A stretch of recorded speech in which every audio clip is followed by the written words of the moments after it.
Let's take a look at all of the things you didn't notice in the trailer for Half-Life Alyx. There are a lot of particles, smoke and volumetric lighting used in the video. I wonder if this stuff will be overused in VR because it looks really cool in 3D. Where do you think all this electricity is coming from? Could it be from this enemy, found later on in the trailer? A new type of enemy? Enhance. Scissors and screws are on the shelf here. Do you think you can use them as makeshift weapons? I know what you're all thinking.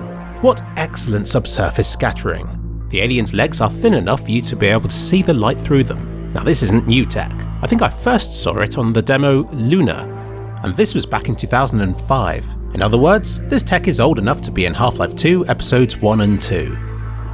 Also, I wonder how close a view of this you'll get in this game, and how you're supposed to pull a headcrab off in VR. This game is set between the two existing Half-Life games, but just after the 7-hour war where the Combine attack Earth in the first place. You can see them constructing the Citadel seen in Half-Life 2 here. This game is made by Valve. There's a lot to see in this shot. A Strider in an exoskeleton carrying a lookout tower.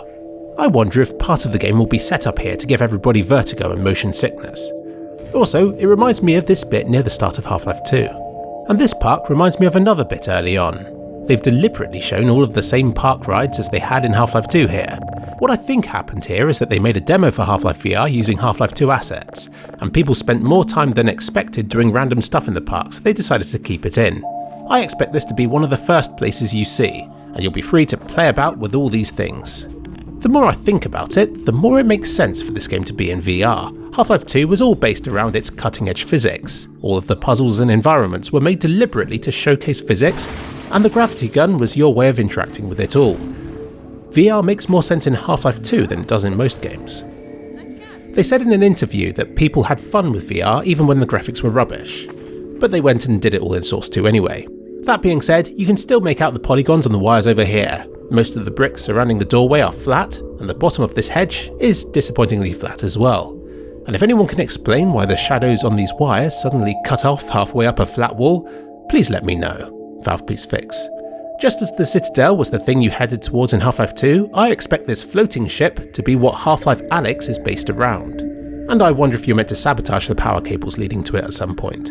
I have no idea how this puzzle is meant to work, but I fully expect it to utilise VR and your hand controls, so I don't think it can be compared to anything we currently have in games. That being said, it does look a bit like Pipe Mania.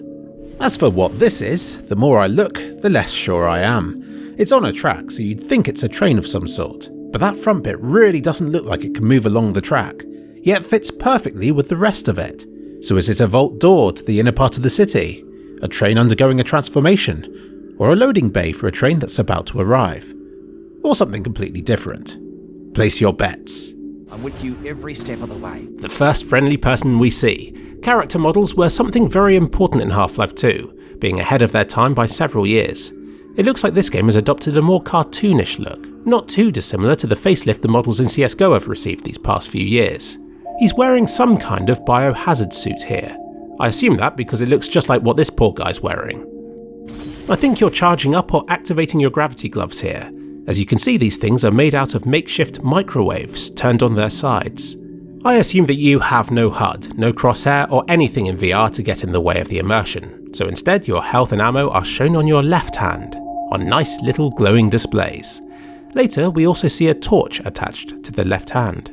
I'm actually looking forward to using a torch in game, shining it into all kinds of weird nooks and crannies. I don't know what these two green lights mean, but they're red later on. And these come on as your hand's going into the health machine, so maybe that means you can't use it for anything else while the red light is showing. Also, an engine warning sign shows up on this screen here. And this next sequence is nice as well, reminding me of the bit in Half-Life 2 where Barney drops you the crowbar. If we slow it down enough, I'm happy to report that the bullet does fire out the direction the gun was facing at the time. I'm sad the glass particles fade away almost instantly. These gloves are the game's gravity gun, it seems. It makes sense, as Alyx was the one to give Gordon the gun in the first place, so who knows what steps went into developing it initially. And for VR, it helps to pull stuff towards you because if you're in a restricted space or are sat down to play the game, yes that is an option, then you won't always be crouching down to pick up stuff, and sometimes it may simply be out of reach in your play space. I can imagine VR scales nicely as you use a bigger and bigger zone though. Now's a good time to talk about movement in VR.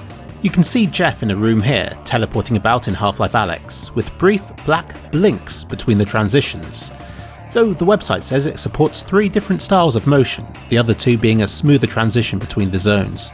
I am worried about motion sickness with some of these.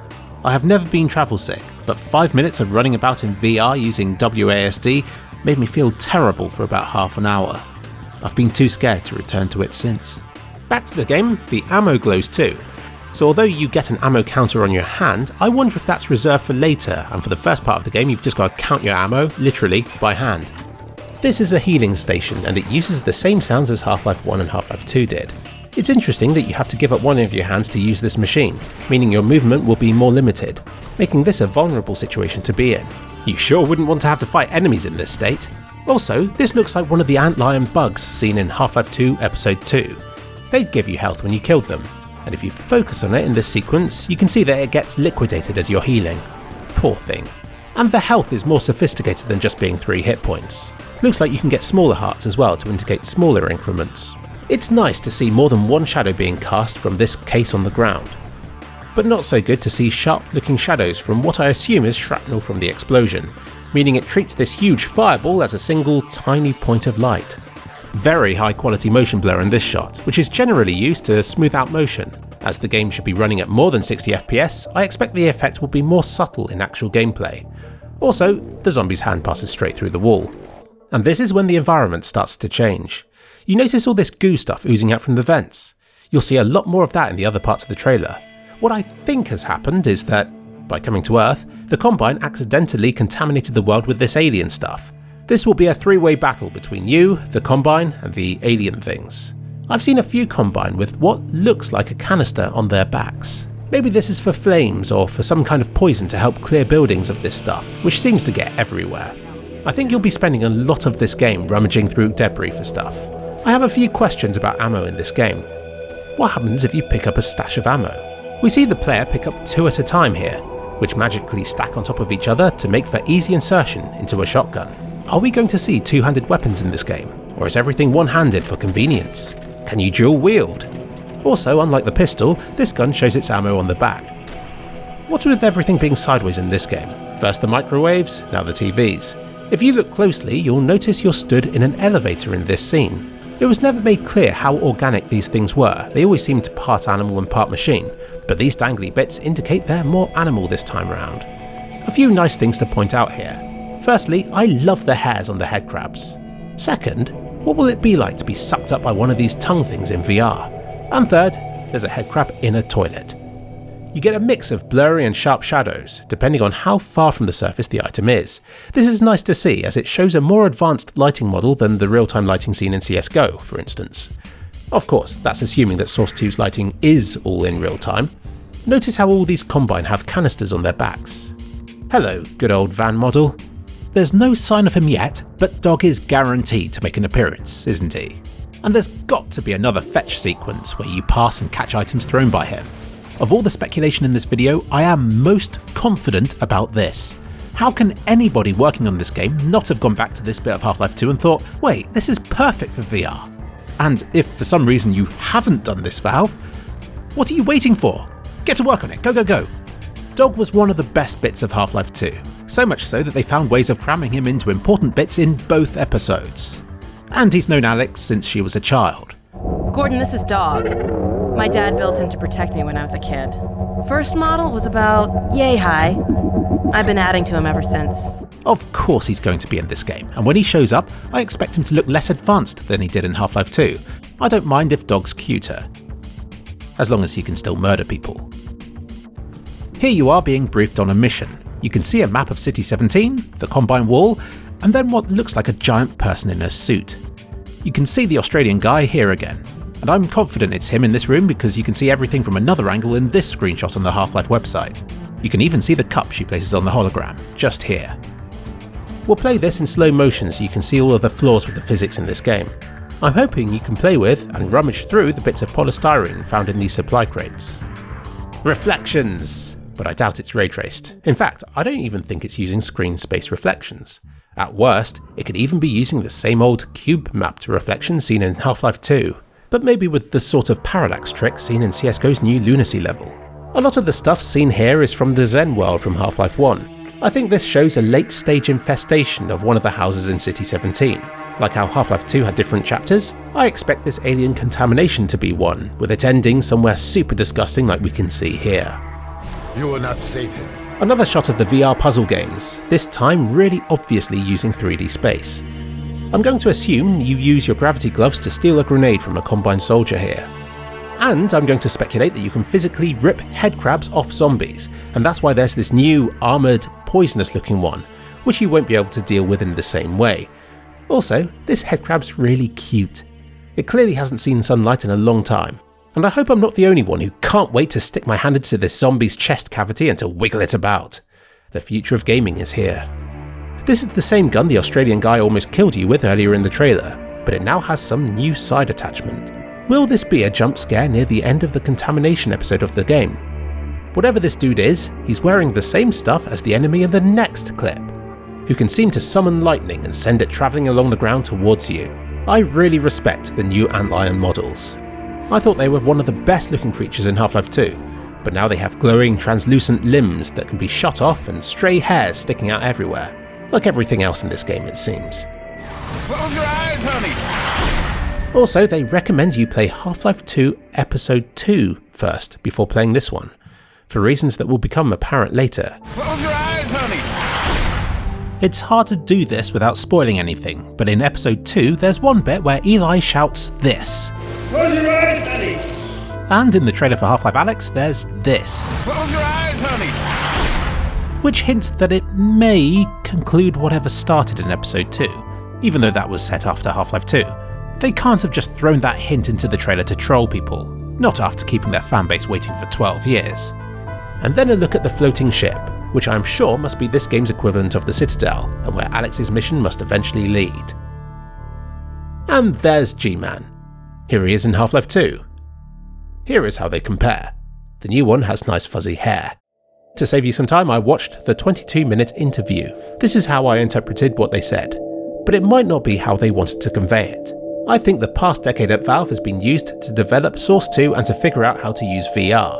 It seems they've spent the last 4.5 years on Half-Life Alyx, and that the VR came first, with Half-Life being chosen for it because they decided its theme and gameplay worked best with it. What's been going on at Valve for the past 10 years will be revealed in the Final Hours, released next year, where they talk about their tests with VR, the lab, and all of the cancelled games that served as stepping stones, ultimately leading to Half-Life Alyx. With this game, they started by making a 15-minute demo using Half-Life 2 tech, and people ended up spending 45 minutes in it. From this, they saw that VR could be so much more immersive, and it led to player behaviours they hadn't seen before.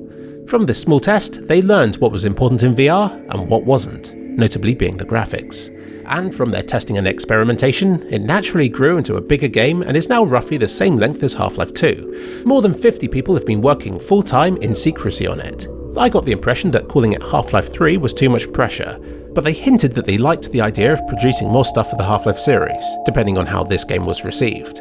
They say mouse and keyboard would lose so much of what makes this project special, as it has been built from the ground up to be VR. Trying it on mouse and keyboard would almost be like watching a movie on a radio. As an example, using VR you can open a door slightly, peer in, chuck a grenade through it and then close it again. You can duck behind cover, dodge enemy attacks and so on. No doubt this game will be modded to support mouse and keyboard later on and people will be like, oh yeah, it is better with VR. After Half-Life Alyx is released, I reckon progress will pick up and we'll begin to see more games from Valve again, just like the old days. Because VR is a new technology with a limited audience, they said that multiplayer isn't ideal for now, but that once VR is established, I'm hoping for Half-Life VR Deathmatch and for Left 4 Dead VR. They said that they considered Portal, but that it would make people feel too sick. So that's all the stuff I picked up from it. It seems like Valve are heavily invested in VR and that there's a lot riding on Half-Life Alyx. I've seen a lot of comments from people who are disappointed that the next Half-Life game is limited to VR only, and I think Valve were expecting this kind of response. VR has failed to gain mainstream traction until now, and while Valve are taking a huge gamble by putting so much time and money into it, I really do think that if VR succeeds, gaming will never be the same again. And if Valve can't get it right with Half-Life Alyx, then I don't know who can.